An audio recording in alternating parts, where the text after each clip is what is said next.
Isang mapagpala at mabiyayang araw po sa atin lahat, Luzon, Visayas at Mindanao at sa aking mga kapatid sa saan mang panig ng mundo na lagi po nakasubaybay, nakaantabay sa ating channel, Hens TV. Panibagong reaksyon na naman, panibagong video ang inyong matutunghayan at ang kasama po natin ngayon ay si Ronde News TV. Yan, bakit natin sinama ngayon itong matinong vlogger na ito? Opo, matinong vlogger, hindi katulad itong aso. Bakit may aso talaga? Kasi alam nyo po, sabi niya, siya daw po ay tumatanggap ng 80,000 araw-araw. 80,000 daw araw-araw ang kanyang natatanggap sa kanyang mga supporter o sa kanyang mga nahuhut-hutan na subscriber.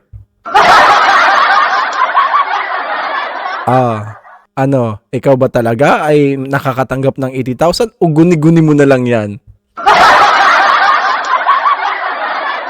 At sinabi mo pa na yung mga Katoliko raw, ang sabi mo, nakaaway na ng Iglesia ni Cristo. Eh bakit naman dito kay Ronde News TV? Hindi naman daw. Ano ka ngayon? Ano Ronde, handa ka na ba? Banatan mo ba? Ang sarap po, maglakad, mag-mall, maglakad-lakad sa labas, mag-vlog. Kaysa naman dyan sa nagtatago sa bundok. At totoo po, meron na po siyang palasyo. Paano hindi ka magkaroon ng palasyo kung 80,000 ba naman araw-araw natatanggap mo? O di 10 days lang, meron ka ng 80, 10 days, 800? Tama. Hindi marunong mag-compute. Ilang milyon yun sa isang buwan? Diyos ko po, ipipanyang labrading. Bakit ikaw ang laman ng aking channel ngayon? Okay na. Tuloy na po tayo kay Ronde News TV. Pero sa mga hindi pa po nakakapasyal sa kanyang channel, yan, after po ng video na ito, guys, pasyalan po natin si Ronde News TV at ang inyong link ko din naman. Palambing naman, libre po yan.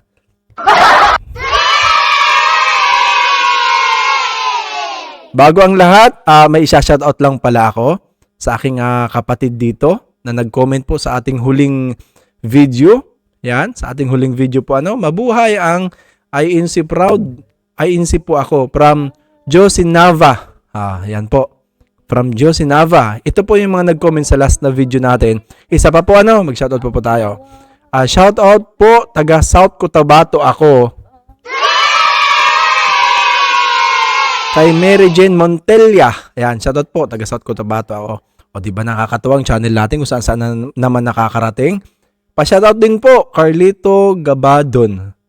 Sa lahat ng scan, happy 36th anniversary po. Dito naman po kay Ron Garcia. Ron Garcia, happy 36th anniversary po sa lahat po ng kapatid sa Scan International. Mabuhay po tayong lahat ng Scan sa buong mundo. Pa-shoutout po from Distrito Tarlac City, Tarlac. Salamat po kapatid. Diba? Nakakatuwa. Tuloy na po tayo dito. Tuloy na tayo sa ating bisita na si Ronde News TV. At siya na rin ang babanat ngayon. Kasi medyo ingat po tayo sa mga ganung banat-banat. Tayo po ay nag-iingat na hindi po tayo makapagsalita ng kung ano-anong masama dito. Kasi tayo po ay tunay na Iglesia ni Cristo. Hindi katulad ng binabanggit dito ni Labradog na Iglesia ni Manalo. Magkaiba daw yun. Magkaiba ba talaga yun? Di kumusta naman yung Iglesia ng Diablo? Sige, wag na natin patagalin to. Puro na tayo daldal. Ronde News TV. Pasok. Yon, ito na naman tayo mga kababayan. Pero bago tayo magpatuloy sa ating pag-usapan, babati muna ako ng magandang gabi sa aking mga subscribers dyan, sa aking mga viewers. Maraming salamat sa inyong suporta. Shoutout sa inyong lahat. Yun ang tuloy na tayo kagad sa ating pag-usapan. Ito'y tungkol pa rin sa napakayabang na vlogger na si Epifanio Labrador na nagtapang-tapangan. Ngunit ang katotohanan ay hindi nga nakapagtuli at supot naman mga kababayan. Yun ang ano, Hindi ba nakapagtuli? Hindi nakapagtuli? Sinabi ko na may palasyo na itong si Epifanio Labrador sa totoong buhay, Richard Palacio. Nakapagpatayo na talaga siya, mga kababayan, ng palasyo. Tingnan nyo yung kanyang background sa kanyang likod. Talaga may palasyo na siya. Dahil nga sa kanyang kayabangan, ito may palasyo na siyang nagawa. Sa kanyang pangutot, sa kanyang mga followers, tumatanggap siya ng Mukhang tamang-tama yung kanyang yung kanyang real name na si Palacio. Oh, 'di ba? Paano hindi ka makapagtayo ng Palacio? Nga naman kung 80,000 ba naman ang araw-araw na tatanggap mo eh. Oh, 'di ba? Sige, banat. 65,000, 85,000 per Wow. day. Hindi daw bababa sa 80,000. Sana kada all. araw kanyang nahutot sa kanyang mga subscriber. Nahuhutot. Utot mo. Utot mo. Ipifanio. Tingnan mo yung background, mayroon ka ng palasyo. Talagang mayroon talaga siya nahutot na pera, mga kababayan. Kasi ililagay ko yung picture diyan. Makikita nyo kung ano ba talaga yung kanyang palasyong naitayo sa kanyang panghotdot. At ito, wala na, talaga may tama na sa utak si Epifanio, mga kababayan. Kasi nga, nakakausap daw niya, marami na siya nakakausap. Maraming salamat sa inyong mga payo. Di, guni-guni na lang yun. Baka mga duwende na yung kasama niya, yung duwende na yung kausap. Paano ka makakausap? Tanga! Inandyan ka sa mundo. Nagtatago ka. Sinong kausap mo dyan? Sinong makakausap mo? Sinong lumalapit sa'yo dyan ng mga kakilala mo? Eh baka ilang tawid ng ilang tawid ng Nagsapa. ng ilog yan. Inapakaan naman ito, ginagawa naman tayong tanga na itong tao. Ulitin ko Epifanio Labrador sa totoong buhay, Richard Palacio. Kung yung mga subscriber mo ay nauuto mo, huwag kami. Huwag Huwag ako. ako, boy. Wag ako, Dahil boy. hindi mo kami kayang utuin. Hindi mo kami kayang lokohin. Di mo kami kayang takutin. Sabihin mo na yung mga tumutulig sa'yo. Pabayaran mo lang ng 20,000 bawat ulo. Oh. Eh yung ulo mo, baka ipatuka ka sa mga manok ko rito eh. Ang yabang-yabang mo. Mga kapatid, ito po si Ronde News TV ay hindi po natin kapatid sa loob ng iglesia, pero tingnan mo naman kung bumanat. Sige, tuloy mo. Salita. Tapos, magyabang ka na tumatanggap ka ng 80,000, hindi bababa sa 80,000 kada araw. Tingnan mo yung background mo, tingnan mo yung face mask mo. Ang dami na nagre-reklamo sa'yo. Baka nga hindi nalalaban yan eh, kasi syempre natatakot siya magbukas ng kanyang face mask eh. Unsubscribe na. Dahil yung face mask mo, hindi mo pinapapalitan. Ang baho-baho na daw niyan. Ito mga kababayan Ito mga kababayan. Tingnan nyo, pakinggan nyo yung mga sinasabi ng tao na ito. Kung sige. nasa tamang pag-iisip ba ito? Wala na yan. Nasa tama pa ba yung kalagayan ng Wala na yan kaniyang sa tama. pag-iisip nitong tao na ito? Wala na. Talagang, kung talagang iisipin natin ng mabuti, sa ngayon kasi siya pa yung parang biktima daw. Kasi nisiraan siya, kung ano-ano daw mga panini. Pagkatapos niya alimurain, tagapamahalang pangkalatan ng iglesia, ngayon siya natuloy ang biktima. Otot mo. Sinampal ba? Nira, hindi ba ito talagang may sayad? Wala namang binabanggit yung Iglesia ni Cristo laban sa kanya. Siyempre mag-react yung mga membro. Ako mga kababayan, hindi ako Iglesia ni Cristo. Katoliko po ako. Malinaw po ano? Si Ron de News TV ay isa pong Katoliko na sabi niya na inaaway na raw at nagsanib puwersa na raw laban sa iglesia. Pero tingnan mo.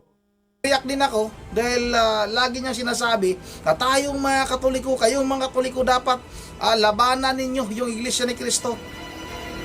Pakikialaman. Ano bang pakialam ng Katoliko? May kanya-kanya tayong mga buhay. Nag-hallucinate na nga ito. Wala natin sa katinuan. Namundok na nga. Huwag mong anuhin, huwag mong kaming idamay sa kalukuhan ng limbit ng tao ka. Yun ang mga kababayan, at ulit ipapakita ko rin, ipakita ko muna siguro yung video kung saan itong si Epifanio Labrador inamin niya na siya ay isang mamamatay tao. Siya ay bayaran na tao para pumatay, mga kababayan. Dahil sa video na ito baka sabihin nyo na fake news ito. Para talagang itong mga subscriber pa naman ni Epifanio, mga uto-uto. At parang siya Mga ano. Sige, magpauto pa kayo. Magbigay pa kayo na para makatanggap ng 80,000 yan, yung Labrador nyo. din, mga parang kulang-kulang din, mga kababayan. Ito, panoorin nyo para maniwala kayo. Tebes. Ayan. Oh. Pag hindi ka umayos, Tebes, ito yung gagamitin ko sa'yo, ha? Ayan, Ito nakita mo yung ba, Baray? ipuputok ko kay Mayagma pati sa'yo, pati na kay Tanasan. Ha? Kasi punong-puno na ako sa'yo, bata. Ha? Kaya umayos ka, ha? Ha? Ito, marami na tong tinumba. Ha? Baka pag 50 ka, bata. Ha? Pang ilan? Ay, nako. Kaya Mayora Janice Digamo at saka Mayor Pretz, pag hindi yan nakulong, bigyan mo lang ako 1 milyon, tumba ko yung magkapatid Mga na yan. kababayan? Yun lang. 1 milyon daw itutumba niya yung magkapatid na Teves. Ito, mga kababayan, itong video na ito, itong sunod na video na ipapakita ko sa inyo, dito natin mapapatunayan na ito isang wanted ito. Kumakampi sa convicted na si Franz Castro, dahil nga itong si Bato de la Rosa daw ay kailangan daw talagang makulong. Dahil paano makulong yung tao pag walang kaso? Ito, mga kababayan, naniniwala ako na itong si Epifanio Labrador ay isa itong bangag. Ito na, huwag na natin itong patagalin. Isang bangag. Mamaya sa dulo, bigyan natin ito ng reaksyon, mga kababayan. Dahil nga, sa talagang sobra-sobra na yung pagmumura nitong hindot na ito. Ito na. Ngayon lang po. Salamat po, Frank Villa 253. Frank Villa 253, unsubscribe vlog of Labradog. Pababa subscriber mo, Labradog. Baka mamaya bantay mo subscriber mo, baka wala isa na lang yan. Mga kababayan, ito na yung palasyo din niya, no? Ipapakita natin sa inyo. Ito na. Sabay-sabay natin itong panoorin. Na po ang ating mga supporters sa abroad at syempre ang ating mga kababayan dito sa ating bansa na lagi po nating nakakausap, nakakatulong sa atin na mag-advise kung saan sa mga dapat nating gawin. At syempre sila po, kayo pong lahat mismo ay nagbibigay lakas ng loob sa inyong lingkod, Epifanio Labrador, na magpatuloy dito po sa ating programang Reaction Mo, Birada Ko. Sa kabila po ng kanilang mga paninira, dahil nga po sa tinatamaan sila at talagang grabe ang ating birada sa kanila. Kaya wala silang ibang magawa kundi tayo ay gawa ng kung ano-anong kwento, ano-anong paninira, kasi si ganito ganyan, kasi si ganito ganito. So ganun pa man, dahil hindi naman po totoo, tuloy-tuloy po tayo. At wala pong makakatinag at wala pong sino man ang maaaring makapagpigil o makakapagpapigil sa atin. Lalong-lalo na po ang ating pinaglalaban dito ay pawang katotohanan. Kasinungalingan. At para po sa Oy, kasinungalingan, loko. ating bansa at lalong-lalo na sa ating mga kababayan na lagi pong sumusuporta at talagang nag-aabang po dito sa ating programang Reaction Mo, Birada Ko. Okay, sa araw na ito, mga minamahal ko mga kababayan, bibigyan ko po ng reaksyon. Ito pong naging pahayag ni Bato de la Rosa na kung saan ay pinagyayabang niya na hanggang ngayon daw ay wala pa daw nakasampang kaso sa kanila sa korte. No? Alam niyo po, itong video na to ay napakinggan ko po nung kaharap niya o nakadebate niya etong si Ginang Castro o si Congresswoman Castro o Franz Castro. So para maintindihan po ninyo mga minamahal ko mga kababayan, Eto't panoorin po natin. Dapat lang kasuhan si dating Presidente Duterte at long overdue na ito. Pati yung mga kasapakat niya at nag-utos no, sa pagpatay sa war on drugs. Libo-libo ang pinapatay ni Duterte pero wala pang napapanagot. Kaya kailangan talaga ng hustisya ng ating ng ating mga mamamayan. Sinasabi natin dito na dapat ay yung kaso na ito ay matagal na, pati na rin siguro. Senator De La Rosa, Ang sagot ko dyan is conditional, no? Hybrid. Pwedeng yes, pwedeng no. Yes, in the sense na nobody is above the law. Kapag mayroon siyang nagawang kasalanan, kasuhan natin. Pero kung wala naman siyang nagawang kasalanan, huwag mo siyang kasuhan base doon sa kaso ng ibang tao. Because guilt is personal. Huwag po nating ipaangkin kay Pangulong Duterte yung kasalanan ni Ninja Caps. Kaya po, after 3 years na tapusan sa pag-ulo, walang kaso. meron ho naman kayo ngayong 15 seconds para mag-react po kay Senator De La Rosa. So, mismong siya, si President Duterte, ay umamin na pumatay siya ng tao. Kaya kailangan siyang kasuhan. At ito, sino ba yung nagdisenyo ng mga policy na ito? Siya rin at nag-cause ng pagpatay. Maging si Senator Duterte, Senator Bato ay dapat kasuhan. Ma'am, gigil na gigil kang kasuhan si Pangulong Duterte at ako ng mga kaso na hindi mo kami maliling. Kumusta na po yung conviction mo sa kasong child trafficking?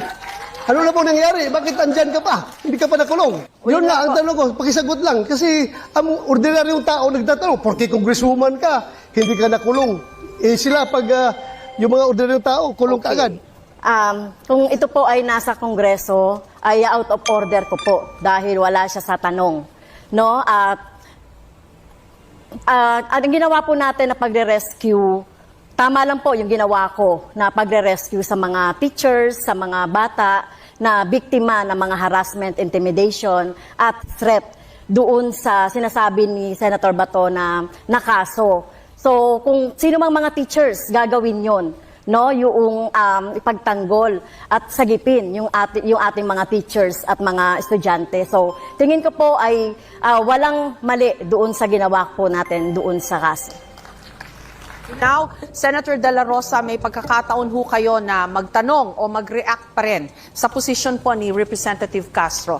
15 seconds po. Ano pong riskyo na pinagsasabi niya? Na yung mga parents ng mga bata mismo ay galit na galit sa kanya. Bakit ginamit niya ang mga kabataan para sa kanilang kapakanan? Walang riskyo nangyari doon. In fact, konbiktado ka siya sa kaso eh. There was no riskyo. Well, yung sinasabi naman po ng mga magulang na galit sa akin, ay ito ay gawa-gawa lang ito. Ito mga magulang na ito. So kung titignan natin yung mga magulang ng mga bata na talagang involved doon sa pag-aaral ng mga bata doon sa Lumad School, ay talagang nangihinayang sila doon sa pagsasara ng mga eskwelahan ng mga lumad. Dahil alam naman natin, kulang talaga no, sa serbisyong pang-edukasyon ang mga lumad. So talagang sila ay hinayang na hinayang at sinisisi ang gobyerno ng Duterte. So yun, mga minamahal kong mga kababayan, narinig nyo naman yung pinagmamalaki ni Bato de la Rosa, no?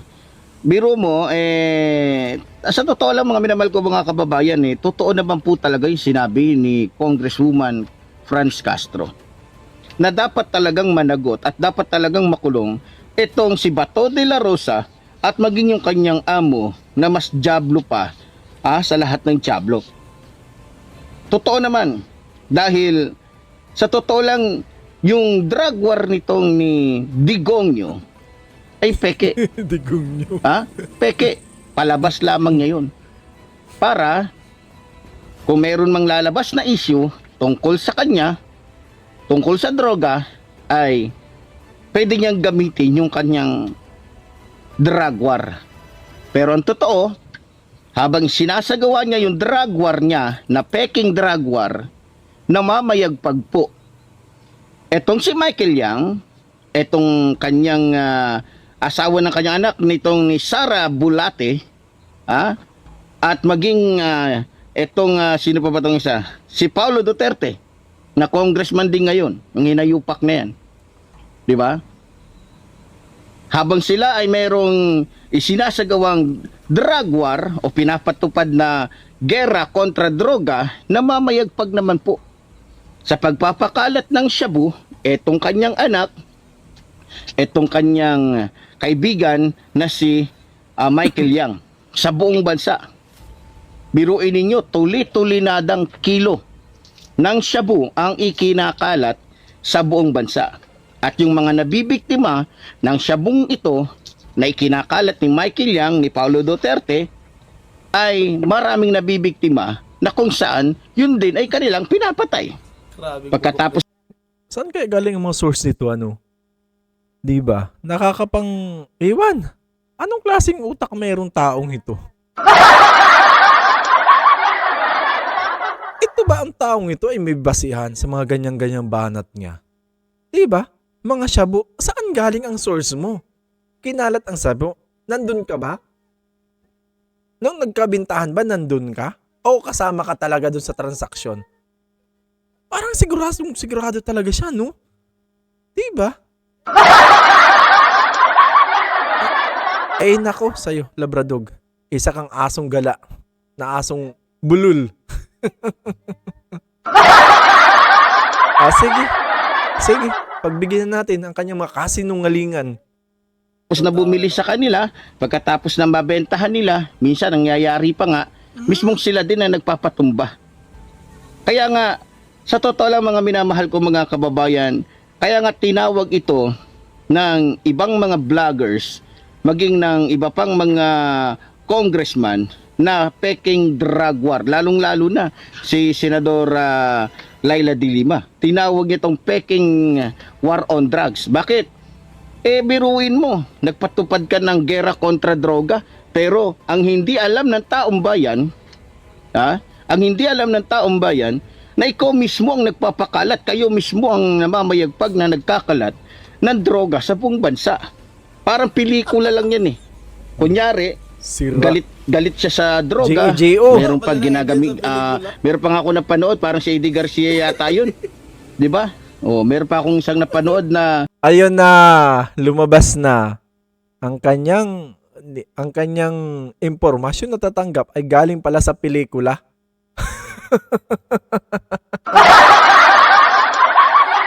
Oh, di ba? Ayun pala mga source niya, nag-hallucinate na siya. Akala niya yung sa pelikula nangyari sa totoong buhay. Banat siya ng banat. Wala naman. Ay naka. Ay naka, ipipan niyang labradeng. kunyari siya ay maka-Diyos. O, yung pala lahat ng illegal, lahat ng mga masasamang gawain bilang isang politiko ay ginagawa niya. Ganon ang ginawa ni Rodrigo Roa Duterte. Ngayon, bakit ba siya kailangan makulong at bakit pa kailangan na sila ay papanagutin? Dahil peki nga kasi yung drug war. Biro mo ba naman? Dahil peki nga ito, pati yung walang kasalanan ay nadadamay. Biro mo ba naman? Para lamang sabihin na maraming mga adik at maraming nililinis na adik si Duterte, naglabas siya ng reward. Yung tinatawag na reward system. Ngayon, ang ginagawa ng mga ibang lespo, para lamang makatanggap sila ng reward, ayun, pinapatay yung kahit sino na maisipan nilang itumba at sasabihin na ito ay kasabwat, ito ay involved sa droga, kahit hindi naman. Yun ang mga kababayan, talagang abnoy ito. Gumagawa ng kwento, katang-isip na panood ng pala niya sa mga pelikula. Tapos, ayun na, lumabas na. Tama si Tinig ng Karunungan. Shoutout sa Tinig ng Karunungan. Ito na nga, lumabas na. Yung mga kanyang mga espekulasyon. Galing pala sa pelikula. Mga kababayan, ito ba ang klaseng tao ang ating papaniwalaan? Niwala man lang walang kalatoy-latoy. Wala man lang source. Ay, naka. Rondi, News TV. Bira. ginagawa naman niya ginagawa niya ng kwento laban kay dating Pangulong Duterte.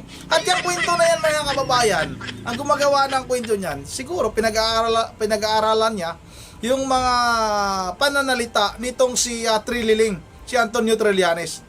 Ginagaya lang niya mga kababayan. Dito natin mapapatunayan, itong tao na ito, wala talagang alam. Ang utak nito, gamunggo. Gamunggo ang utak nito. At itong, totoo naman, itong si Franz Castro, bakit hindi pa ito nakakulong? Convicted na. Tapos ngawa ng ngawa dyan sa Kongreso. Parang si Richard Palacio, wanted. Tapos hindi pa rin nakakulong. Dapat ito nakakulong na ito. Kung hindi lang ito makatakas sana, sana makulong ito. Kasi para itong mga kababayan, hindi talaga pakawala ito ng isang congressman dyan sa Negros, no, na isang NPE mga kababayan, na dating membro ng Alex Bungkayaw. Malamang, Hindi kaya ganun ito. nga. Kasi nga pumapabor ito sa mga makakaliwa, itong hindot na ito. Tama, ganun nga, ganun. At yung sinasabi niya na yung laban sa pinagbabawal na gamot nung panahon ng Duterte, piki daw. Paniniwala mo yan, pinapaniwala mo yung mga subscriber dahil nga ikaw ay isa ka sa bangag. Isa ka sa gumagamit. Tingnan mo yung Nag-halusinate ka na, Ipipanyang. pananalita mo. Ito mga kababayan, dito natin ma-confirm na itong si Epipanyo Labrador ay isang bangag mga kababayan. Bangag itong Isang siyang malinaw na adik.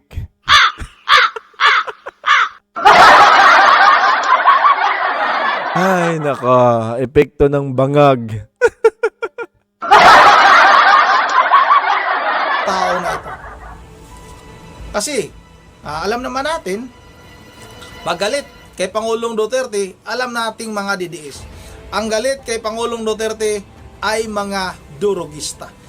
Ang galit kay Pangulong Tatay Digong, mga drug addict yan. Diba? Totoo naman. Mga bangag. Ganito ang mga sindikato. Ganito ang mga bangag. Dapat malipol talaga ito. Dapat ito talagang matudas itong si Richard Palacio mga kababayan. Sana nga sa ating mga kababayan dyan, ang mga naghahanap kay Richard Palacio, pakibilis-bilisan nyo naman.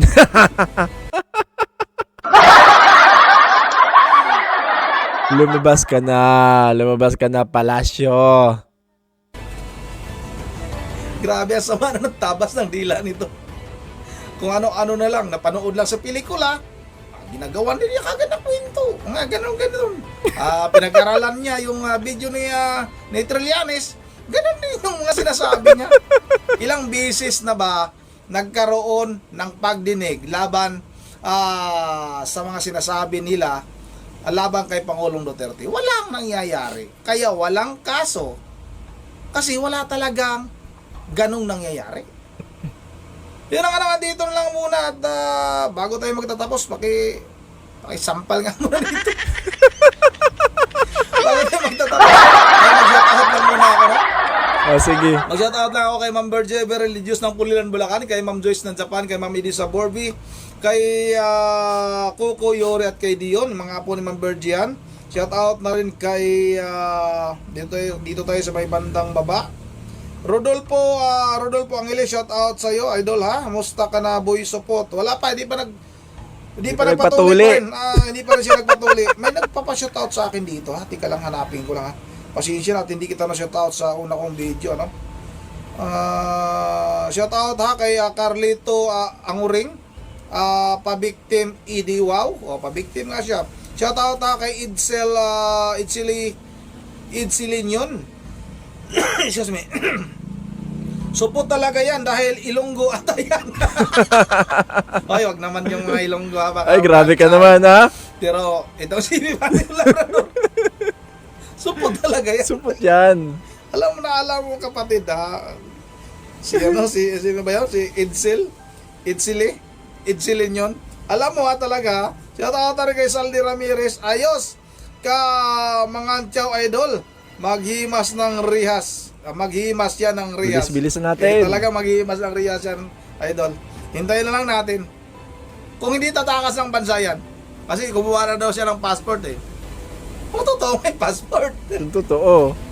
Nagpapalakas lahat ng mga sinasabi nitong tao. Wala yan. Sinungaling lang Nagpapalakas yan. lang po siya ng loob. Talagang, tingnan mo, yung palasyo niya na pinagawa niya sa likod. May palasyo siya, yung sinisilungan niya, yung dahon ng niyog na may mga tukod-tok. Ayan, no, kitang-kita, di ba? Gumawa ng bahay-bahay. Yan yung ginagawa namin yan dito sa probinsya namin. Pag manghunting kami ng ibon, tapos nagtatago kami dyan. Nagtatago kami para hindi kami mapansin ng ibon. Magaling ako sa airgun.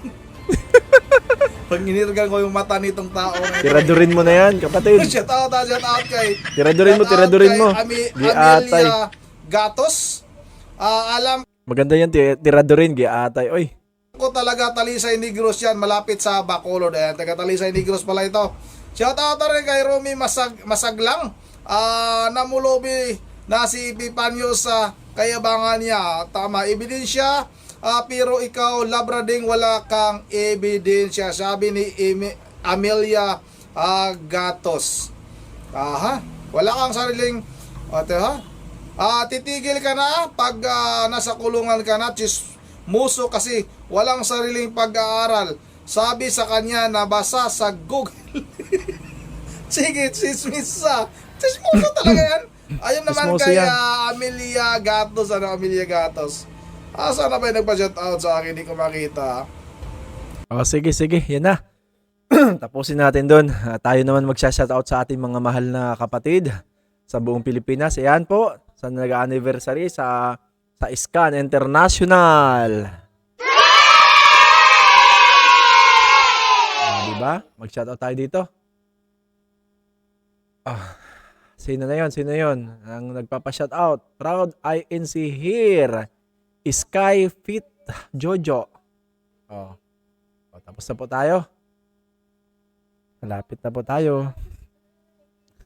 Muli po, shoutout po kay Rocher 1974. Happy anniversary sa Scan International. Diba? Ang saya-saya ng ating video kung saan nakakarating. Kapatid, good content from lokal ng Tagumpay, First Distrito ng Central kay Anacito Gamal. Ayan, doon muna tayo. Yan, sa mga gusto po magpa-shoutout, just leave comment below. At kayo na po ang susunod natin na i-shoutout sa ating susunod na video. So muli po, mag-iingat po tayong lahat sa aking mga kapatid dyan, sa aking lokal na kinatatalaan sa may distrito ng Rizal East. Yan, mag-ingat po tayo mga kapatid at may nabalitaan po ako na medyo may mga masasamang elemento na naman na kumakalat na di umano ay nang hablot at ng mga bata pag during po uwian after ng school. Yan, mag-ingat po tayo mga kapatid, mga mamis, mga daddy. Yan, pakiingatan po ang ating mga anak. At sana po, gabayan lagi sila ng ama. Mawala man tayo sa kanilang katabi. Katulad ko po, malayo din po ako sa aking dalawang prinsesa. Yan, naingatan po lagi ng ating ama na nasa langit sapagkat siya naman po ang tunay na makapangyarihan sa lahat. At ang Iglesia na Kristo na ito ay patuloy po na magbibigay sa atin ng magandang payo, pagsasaway. Ayan, maligayang anibersaryo po muli sa aking mga kapatid sa Scan International. Nakakamiss na po na tumupad muli. Yan, opo, ang yung lingkod po ay ilang na po din nakakatupad, ilang buwan na. Medyo po sa schedule ngayon. Pero sikapin ko po na makabalik sa pagtupad sapagkat ang tungkulin po ay nandito po ang kaligtasan. Sa mga hindi pa po nakaka-subscribe dyan, palambing naman po, libre po yan. Mag-leave ka po ng comment sa baba. At kay Rondin News TV, Lods, salamat. Sa mga hindi po nakapasyal dyan, apasyalan din natin ang aking kaibigan Rondin News TV. Hanggang sa muli po mga kapatid at aking mga kaibigan, saan mang sulok, saan mang panig ng mundo. Lalong-lalo na sa mga OFW na katulad ko. Shoutout po sa baba. Leave comment para po sa ating sunod po nating kwentuhan. Kayo po ang aking mga kasama. Bye-bye!